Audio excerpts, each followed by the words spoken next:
이제 세 번째, 재능 칭찬, 노력 칭찬. 자, 이걸로 넘어갈 건데요. 앞서 두 가지 주제도 우리의 기존 통념을 뒤집을 만한 상당히 획기적인 그런 기법들이잖아요. 교수님의 수고를 더 줄여주면서도 성과를 끌어올릴 수 있는 아주 획기적인 방법들이었는데, 자, 이번에는 조금 다른 이야기를 해보려고 합니다.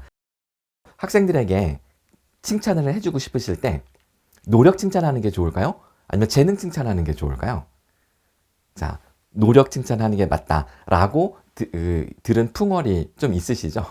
근데 오늘 제가 그것을 뒤집어 보겠습니다. 자, 여기 지금 캐롤 드웨 교수가 있습니다. 마인드셋 이론이라는 책이 있는데요. 제가 이 앞에 저도 책을 준비해 왔는데, 여기 마인드셋, 이게 지금 보이시나요, 제목이? 네. 이게 지금 이게 원서이고요. 우리나라에는 이렇게 마인드셋이라고 번역이 되어 있습니다. 이 마인드셋이 두 가지 이론이 그러니까 두 가지의 마인드셋이 있다라고 설명을 하는 겁니다. 고정형 마인드셋과 성장형 마인드셋.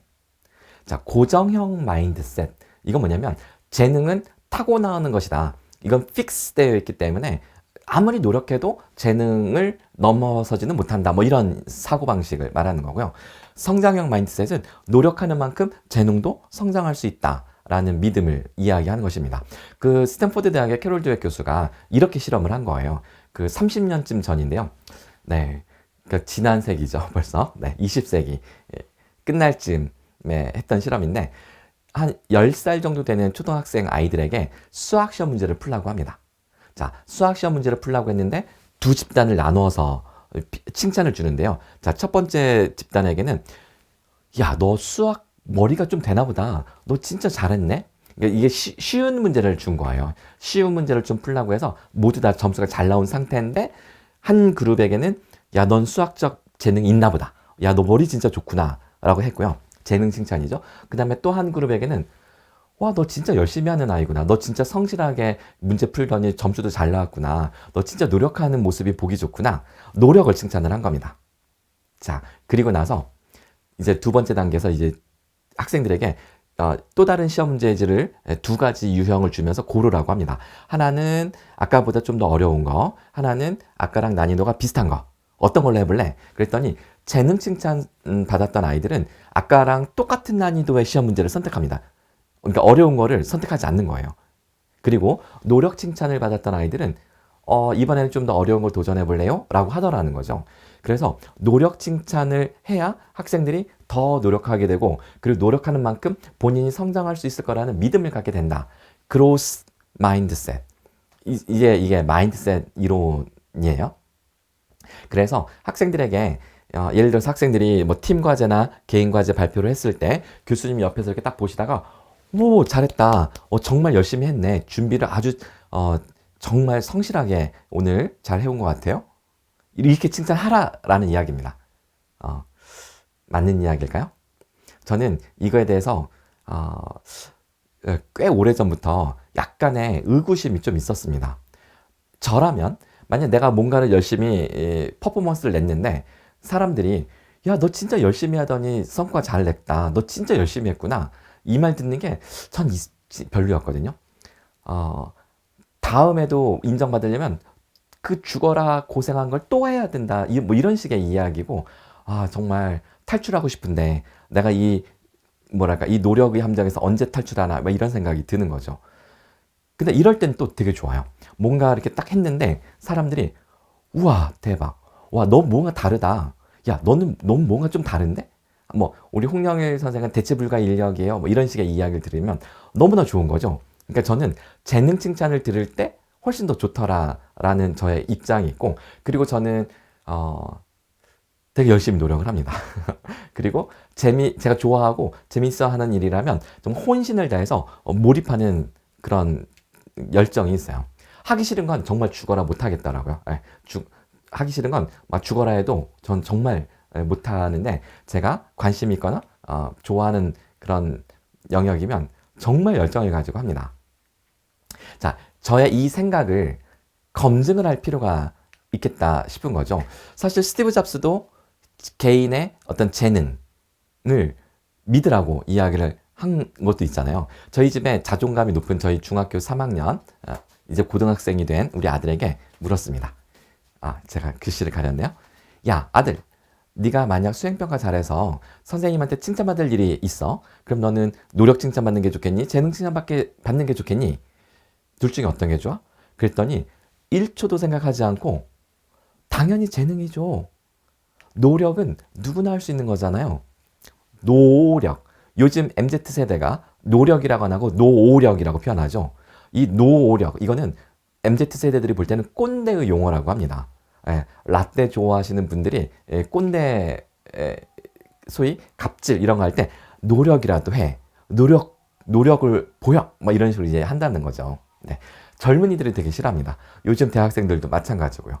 그렇다면 재능 칭찬을 하란 이야기인가? 자, 검증을 한번 해볼까요? 제가 제주도에 고등학생들 강의하러 제가 비행기 타고 내려가는 일이 있었습니다.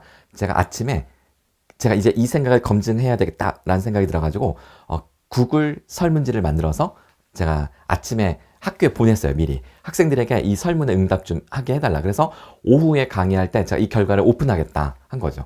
자, 학생은 수행과제 잘해서 선생님께 칭찬을 받을 일이 생겼다. 그렇다면 둘 중에 어떤 칭찬을 받고 싶으냐? 1번 노력에 대한 칭찬. 참 잘했구나.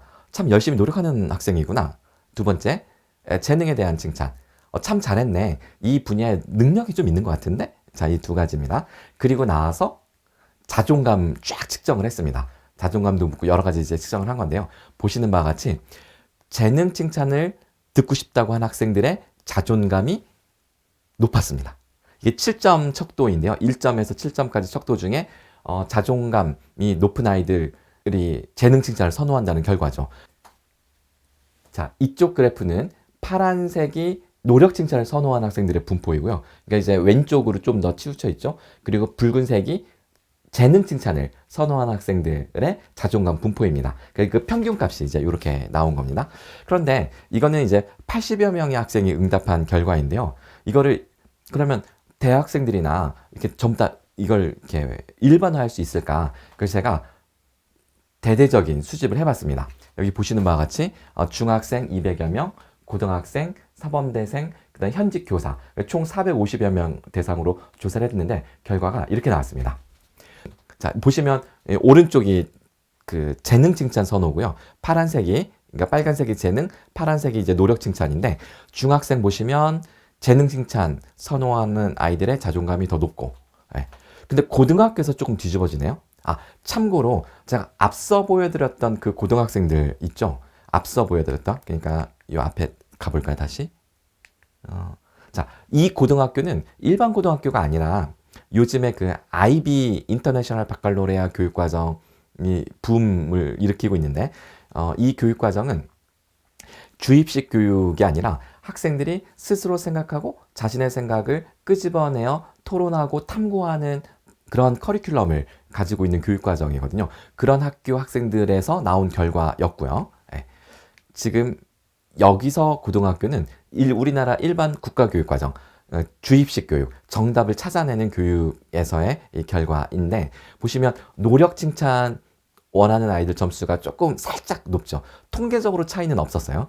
이제 통계 T테스트를 해보면 차이는 없었지만 어쨌든 노력 칭찬이 조금 더 높아요. 기술 통계 값으로만 보면. 그러니까 입시 때문에 그럴까? 비슷한 현상이 사범대 학생들. 이 사범대 학생들은 교사 자격증을 딱 따자마자 졸업하면서 임용 시험을 통해서 교사로 임용이 돼야 된다는 그 스트레스 압박감이 엄청나게 큰 학생들입니다. 보시는 바와 같이 노력 칭찬을 선호하는 아이들의 자존감이 더 높죠. 그러니까 뭔가 이상하죠? 제 가설보다는 캐롤 드웨 교수, 요 마인드셋을 쓴 캐롤 드웨 교수의 가설에 더 부합하는 듯한 그런 모습인데요. 근데 현직 교사를 보니까 역시 제 가설대로 재능 칭찬 선호하는 사람들 자존감이 더 높습니다. 자, 이 모든 숫자를 통합해서 보면 총 450명 값을 평균을 내서 보니까 자, 이 450명에는 IB 고등학교 학생들까지 다 포함해서요. 재능 칭찬 선호하는 그룹이 자존감이 더 높고 그리고 T테스트 결과 평균 차이가 명확하게 있는 것으로 확인이 됐습니다. 자, 그렇다면 무엇이 정상이고 무엇이 비정상일까요? 제가 혹시 이 고등학교나 혹은 사범대학생들, 즉 입시나 취업 때문에 어떤 엄청난 인내심을 요구하는 이런 어떤 일시적인 기간에 있는 학생들에게 나타나는 어떤 일시적 왜곡 현상이 아닐까, 이런 생각을 했거든요. 그리고 나서 제 강의를 듣는 그 학생들에게, 사범대 학생들에게 결과를 공유했더니 대부분이 공감을 했습니다. 저희 사범대에서 가르치는 거예요. 이 마인드셋 이론 가르치거든요. 학생들 학교에서 칭찬할 때 절대 재능 칭찬하지 말고 노력 칭찬해라. 근데 그렇게 배웠는데, 그래서 재능 칭찬하려 안 하고 노력 칭찬하려고 애를 썼는데, 네. 근데 되게 충격이다. 사실은 재능 칭찬을 하고 싶은 마음도 있었고, 어떤 학생들 말하기로는요. 근데 노력 칭찬하는 게 딱히 마음에 내키지도 않고, 그렇다고 해서 이게 맞다, 이거 대박이다, 이런 생각이 전혀 들진 않았는데, 막상 결과를 받아들고 보니까 충격이기도 하고, 그리고 이해가 되더라는 거죠. 학생들도 스스로 나는 남과 다르다. 나는 남과 다르다. 나는 내가 내 노력을 통해서 나의 어떤 가치를 증명하지 않고 그냥 존재만으로도 충분히 사랑받을 값어치가 있다. 이 자존감이죠. 이 자체가. 그것이 아이들에게 본질적인 행복의 요인일 수 있다는 사실을 이제 알게 된 것입니다. 제가 자존감을 통해서 이제 측정을 했잖아요. 왜 자존감이 중요한가? 이렇게, 자, 이쪽에 서 볼까요? 그, 자존감. 자존감이 행복과 비교를 해보잖아요. 자존감은 곧 행복의 또 다른 변인이라고 할 만큼 매우 중요합니다. 예를 들어서, 자존감이 높아질수록 행복감의 지표인 웰빙, 만족, 행복, 의미, 그 다음 평안, 즐거움. 이 글씨가 깨져서 약간 박스가 잘못 쳐져 있는데요. 긍정적인 측면입니다. 그 다음에 자존감이 높아질수록 떨어지는 것은 부정적인 측면. 예를 스트레스, 지루함, 짜증, 그리고 저 밑에 우울, 불안입니다. 자, 이런 것들은 자존감과 반비례하는 거죠. 그리고 또 이런 것도 조사했어요. 공부가 재밌다고 생각하는 아이들일수록 재능 칭찬을 선호하는 거죠. 물론 이게 이제 5점 척도에서 3점이 안 되니까 많은 학생들이 공부 자체가 재미없다고 생각을 하는데, 노력 칭찬을 선호하는 아이들이 공부가 훨씬 더 재미없다, 이렇게 생각한다는 그런 뜻이 되겠네요. 그 다음에 공부를 의미라고 여기는 아이들이 노력을 선호하는 겁니다. 대충 감이 오시나요? 네. 어떤 느낌인지 이해가 되시죠? 그리고 성적이 높은 아이들이 재능 칭찬을 더 선호하고, 계층 차이가 좀 있습니다. 그래서 사실은 이제 엄밀하게 뭐 계층, 그러니까 이제 우리 집이 얼마나 부유하다, 뭐 이런 거에 대한 응답이었는데요. 이런 것들을 좀 통제하고 전체적으로 다시 세밀하게 분석을 해볼 필요는 있겠습니다만, 기본적으로 재능 칭찬 선호하는 아이들이 이렇게 행복감이 더 높고요. 아까 이제 자존감과 행복감이 관계가 되게 상관관계가 높았잖아요. 긍정적인 측면, 행복감이 더 높아요. 빨간색, 재능 칭찬 선호하는 아이들. 파란색, 노력 칭찬 선호하는 아이들. 지루함 더 높고, 짜증 더 높고, 그 다음에 우울과 불안도 훨씬 더 높다는 것을 알 수가 있습니다. 자, 그러니까 학생들에게 칭찬을 할 때요, 노력을 강조하지 마시고요. 좀 다르게 했구나. 뭔가 좀 눈에 띄게 했구나. 라고 해서 차별성을 강조하시는 게 훨씬 더 도움이 된다라는 그런 힌트입니다. 재능 칭찬 선호하는 아이들이 자기 연민, 자기 자신을 더 스스로 사랑할 줄 압니다. 그리고 회복 탄력성. 회복 탄력성이 훨씬 더 높습니다. 통계적으로 이거는 T테스트에서 유의하게 차이가 나왔습니다. 여기서 자기 연민을 제가 말씀을 드린 이유는, 자기 연민이 높으면 높을수록 우울과 불안이 떨어집니다. 그런데 공감은 제가 이제 다 물어본 거예요. 자, 공감이 높아지면 높아질수록 우울과 불안은 높아집니다. 무슨 뜻이냐면, 교수님들께서 학생들에게 요즘 MZ세대들 참 공감 안 돼, 그 스트레스 많이 받으시지 않아요? 공감 표현 어떻게 하면 좋겠는지, 어떻게 해야 될지 스트레스 많이 받으시죠? 무슨 말을 해주는 것이 이 아이들에게 공감이 될까? 근데 그런 스트레스 받지 마시라고 제가 일부러 이걸 보여드린 겁니다. 즉, 공감 시도는 주는 사람도 스트레스 받고, 이게 번아웃에 이른다고 하잖아요. 감정 노동자들이. 그 이유가 있습니다. 공감, 상대방의 감정이나 생각을 헤아리고 상상하고 판단하려는 그 노력 자체가 우리의 스트레스를 높여주고 불안감을 높여준다라는 그런 연구 결과인데요. 이거는 제가 이번에 수집한 데이터를 가지고 보여드린 거지만 뇌인지 과학자들의 뭐 MRI 연구라든지 여러 가지 이 공감의 부작용에 대한 논문들이 꽤 많이 있어요. 그래서 공감보다는 스스로 사랑하고 안타까워하는 마음, 연민의 마음을 갖는 것이 훨씬 더 도움이 됩니다. 예를 들어서 학생이 되게 힘들어한다. 그러면 학생 많이 힘들지. 그 나이 땐 다 힘들 수 있어. 라고 하면 공감 표현인데 학생들 그거 절대 좋아하지 않습니다. 이거 뭐 또 라떼 이야기 하시나? 꼰대 막 이러면서 싫어할 수가 있어요. 근데 그게 아니라 여러분들 요즘 되게 힘들어 보이는데 제가 너무 막 안타깝네요. 딱 요렇게 연민이라는 거는 상대방의 입장을 헤아리기보다는 안타깝다. 너무 이렇게 내 마음이 짠하네. 이렇게 이제 자신의 감정을 그냥 드러내는 것 뿐이잖아요. 근데 그게 오히려 더 어필할 수 있습니다. 네. 제가 이 공감과 연민을 주제로 또 장황하게 강의를 할 수도 있는데요. 제 유튜브 채널에 오시면 공감과 연민의 과학이란 주제로 강의가 올라가 있으니까 꼭 그걸 깊게 알고 싶으신 교수님들은 그걸 제 유튜브 채널을 확인해 보시기 바랍니다. 자, 이제 마지막으로 학생들의 리액션 할 때요. 감탄을 할 거냐, 평가를 할 거냐. 자, 이것도 우리의 기존 통념을 완전히 뒤집는 이야기입니다. 자, 칭찬도 케바케, 사바사, 케이스 바이 케이스, 사람 바이 사람. 자, 학생의 유능감을 높여주기 위해서 우리가 흔히 두 가지 리액션을 할 수가 있는데요. 한번 보여드릴게요. 자, 1번. 자, 학생이 발표를 너무나 잘했어요. 그때 이제 교수님이 이렇게 칭찬을 하는 겁니다. 1번. 잘했군요. 이대로만 하면 충분히 좋은 성적 받을 수 있겠는데? 오케이, 잘했어요. 자, 여러분 다들 잘했죠? 자, 박수 짝짝짝짝. 네. 2번. 자, 2번은 학생의 발표가 딱 끝났는데 교수님이 이렇게 보시다가 헐, 대박. 발표 지금 끝난 건가요? 와, 어떻게 이런 생각을 다 했지? 야, 나는 여러분 때 이런 거 상상도 못 했는데. 신기하네. 자, 그 다음 누가 발표죠? 자, 다음 발표해 보세요. 자, 이렇게 이제 넘어가는 겁니다. 자, 교수님들이시라면 어떤 리액션에 스스로의 유능감이 더 높아진다고 생각이 되시나요? 제가 이거를 학생들에게 다 물어봤죠. 그랬더니 우리 대학생들, 뭐 고등학생들, 심지어 중학생들도요. 똑같이. 그리고 제가 학교 선생님들이나 그다음 다른 대학의 교수법 강의 교수님들한테 다 물어보잖아요. 근데 거의 95% 이상 2번을 선택합니다.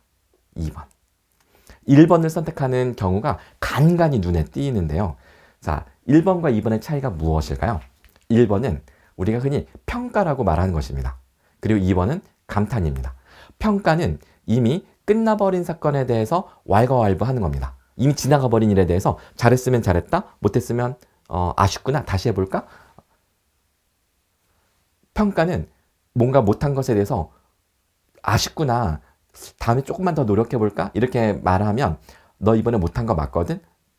확인사살하는 그런 거죠. 평가는 일종의 확인사살입니다. 근데 이 감탄은 미래를 향한 상상력을 자극합니다. 자, 좀 더 자세히 들여다볼게요. 자, 먼저 1번.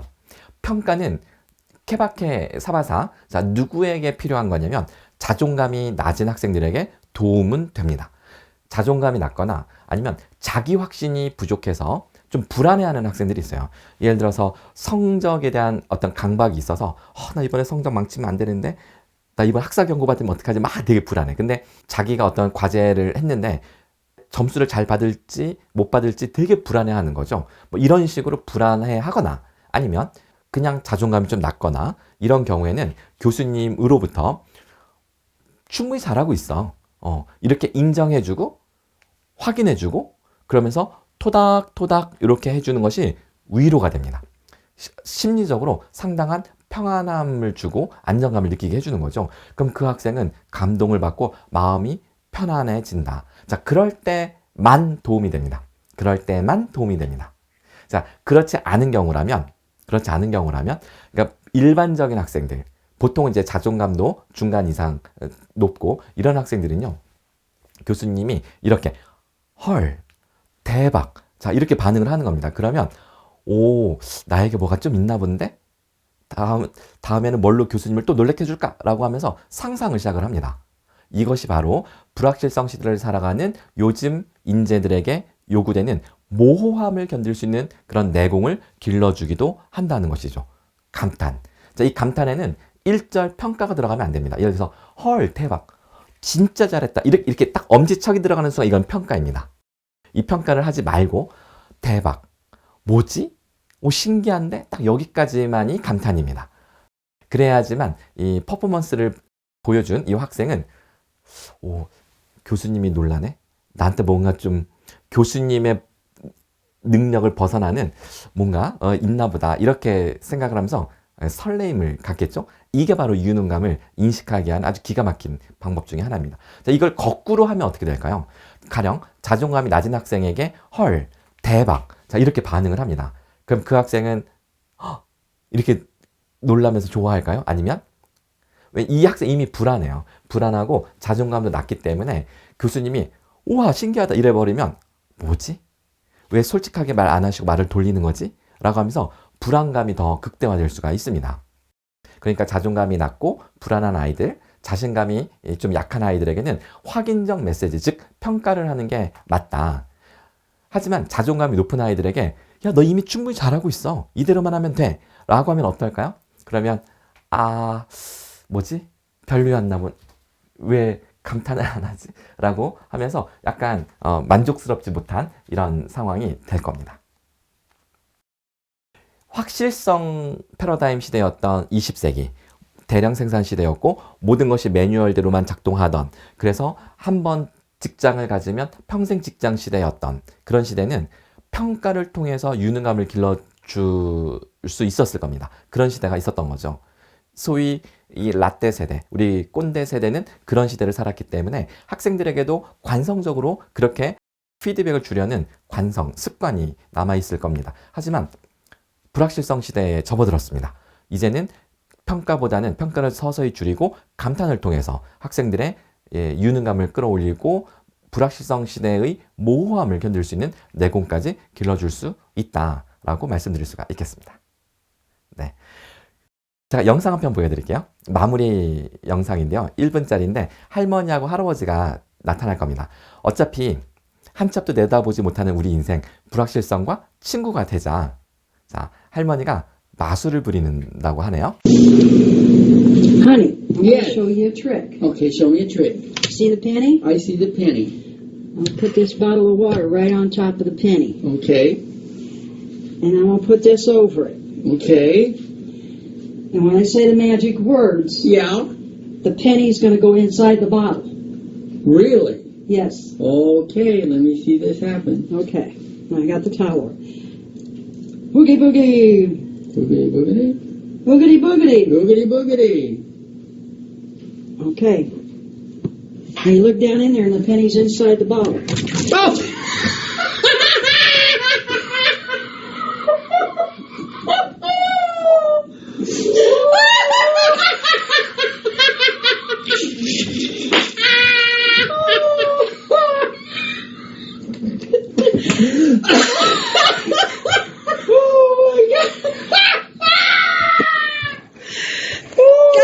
네, 잘 보셨나요?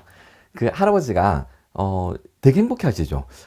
이 영상 보시고 혹시 빵 터지신 우리 교수님 계시다면 집에 가서 사부님이나 사모님께 한번 해보시기 바랍니다. 네, 왠지 물병을 집어던질 것 같고 주먹이 날라올지도 모르겠네요. 이렇게 예측을 벗어나는 장난을 당했을 때 장난을 당하는 입장에서 누군가는 버럭 화를 낼 것이고 누군가는 할아버지처럼 즐거워할 것이다. 그러면 화를 내는 사람과 행복해하는 사람의 차이가 무엇일까요? 그것이 바로 불확실성을 견딜 수 있는 내공이 있느냐 없느냐 차이입니다. 바로 이 내공을 나부터 가져보자. 나 스스로 이 불확실성을 견딜 수 있는 내공을 길러보자. 그러려면 더 덤비고 더 익숙해져야 될 것입니다. 네, 오늘 제 강의는 여기까지고요. 혹시 어떤 질문이나 저에게 요청하실 게 있으면 저의 연락처가 여기 있으니까 언제든지 연락 주시기 바랍니다. 고맙습니다. 고생 많으셨습니다.